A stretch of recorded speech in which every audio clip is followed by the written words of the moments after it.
തൃശൂർ പഴയന്നൂരിൽ ചുമരിടിഞ്ഞു വീണ് 51കാരന് ദാരുണാന്ത്യം. വീട്ടിലെ പഴയ ശുചിമുറി പൊളിക്കുന്നതിനിടെ ചീരക്കുഴി കാഞ്ഞൂർ വീട്ടിൽ സ്വദേശി രാമൻകുട്ടിയാണ് മരിച്ചത്. ഇന്ന് ഉച്ചയ്ക്ക് 2 മണിയോടുകൂടിയാണ് അപകടം.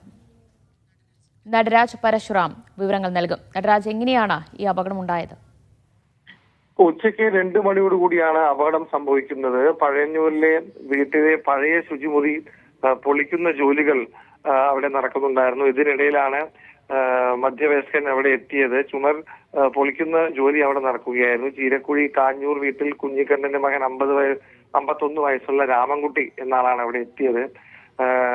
ഇതിനിടയിൽ ചുമർ അദ്ദേഹത്തിന്റെ ദേഹത്തിലേക്ക് പതിക്കുകയായിരുന്നു.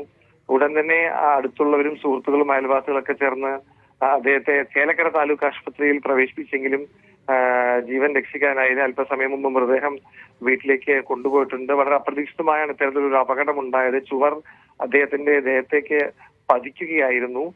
സംഭവത്തിൽ പഴയന്നൂർ പോലീസ് തുടർ അന്വേഷണം നടത്തിവരികയാണ്. ശരി, നടരാജ് പരശുറാമാണ് വിവരങ്ങൾ നൽകിയത്.